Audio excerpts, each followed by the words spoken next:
Today's episode of The Naked Truth is called Own It. It's all about choices, and when you own it, then you can change it. So let's do this owning thing. Let's get started. Have you ever had a why me moment? Like, why is this happening to me? Or just that feeling where your life isn't progressing at the speed that you want it to? I know I have. And I have as well. And it usually feels like there are forces working against me. It feels like that for me too. But we also know that after the fact, when that rough patch has passed, that it boils down to the choices that we made, either the actions we took or that we didn't take. And that's when owning it comes into play, because it gives you the opportunity to take responsibility, which then creates change. And that's what we're looking for, to create change out of those stuck places. Let's talk about the 3 most common places people get stuck: blame, shame, and excuses. Oh, let's start with blame, because I am a blamer. Everyone who's a blamer, say I. Hi. Yeah, and to give you a quick example, say I spill my coffee in the morning. In less than 0.2 seconds, I can tell you what happened because my cat kept me up last night, which made me tired, which is making me late for work, so I'm rushing around, and that's why I spilled my coffee. Oh, spilling the coffee is a no-no in my book. Anybody who knows her knows how important her coffee is to her, so that's a big faux pas. But the point is that we're spending our time and our energy creating this entire story around what happened, and it's just spilled coffee. No offense, of course, that it's just None spilled coffee. taken.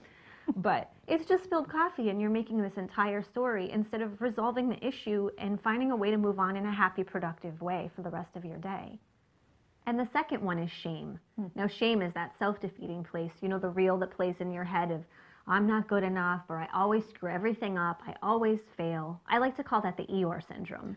Nobody listens to me. And I also see it manifesting in guilt. It does manifest in guilt. And that type of place looks like, oh, well, I didn't say anything because I didn't want them to feel bad. You know those places. So a good relationship scenario is, say that you're having a disagreement with your partner. And so you decide not to say anything, because if you say anything, you might hurt their feelings. That's guilt. That's part of that self-defeating behavior. Or, why bother saying it? I just suck at this anyway, so I'm not going to say anything.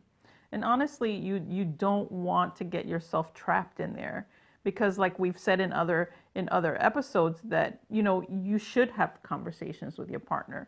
The more the better, the more open the better, the more honest the better. So you want to make sure that you don't let that guilt overpower you to the point where you don't say anything, because then that'll bring you to a whole different place that will require a whole different class. Right, and then the guilt and the shame, so that just brings you down and it keeps you from going forward. But if you start having those conversations, you'll get those little glimpses of truth, those little pieces of evidence that will start building your self-esteem up so that you don't have to go to the shame place.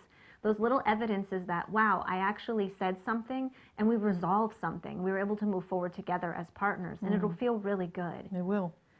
So then the third place is excuses. So we see excuses a lot where as soon as you ask somebody about why something happened or what's going on, instead of hearing, I spilled my coffee or I got in a disagreement with my partner, you'll hear just this litany of it because of all the reasons why what happened. I like that word, litany. Litany, yes, that's a good word. When it comes right down to it, folks, you just have to own it. That's the bottom line. When you take responsibility for your stuff, when you just say, okay, this is me, I need to change something, I need to look at something, that is when you own it, you give it power, and you walk from a place where you can change it at any given moment. And we're not saying that it's easy, because we know these blame, shame, and excuse places, we've all sat in it for a really long time. It's basically a bad habit for us right now. So this is just being aware of it and practicing and being able to walk forward in this owning place.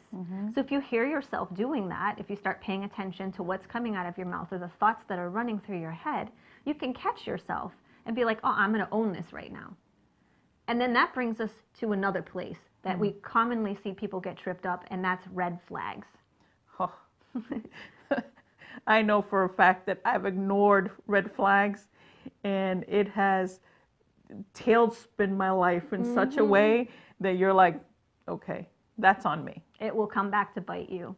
So you know when those red flags come up. You feel them in your gut, or you just get that, we probably shouldn't go here type of feeling, but you run in full force anyway. Or like I like to say, jumping into the pool wishing that there was water in it. Yeah, You without know, checking. you just need to really, really, really be sure that when you're jumping into something, there's gonna be something there to catch you.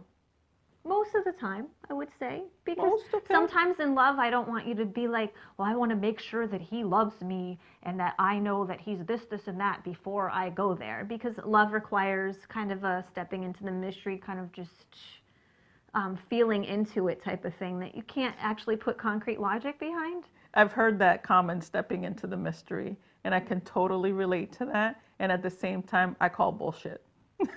Because sometimes you don't want to step into the mystery. You don't. Sometimes you want a little bit of a safety net. I know there are a lot of people that get a little scared about going into relationships. You know, they want the ABCs in order to be able to be okay in a relationship. But again, when it comes down to it, when you own your own stuff, that's when it becomes a little bit better. The relationship becomes better. The ABCs kind of go away. You know? Exactly. And then you tap into your gut and you know. And then after the fact, you can look back and clearly see all the red flags. Like, oh, they said that again. And I knew it and I still went forward. Or I knew I was really tired, so and I was rushing around, so of course I spilled my coffee. I mean, you start to see those red flags and where you ignored them. So in the future, hopefully you can say, red flag, okay, pause for a moment and let's make a better choice in that moment. Now, and we're not saying that you become so incredibly diligent at looking at the red flags that you're like, oh, there's one, oh, there's another one, because then you're not living in the moment. Right. And you're not enjoying the relationship you're creating with this person. So, you know, you have to find that healthy balance.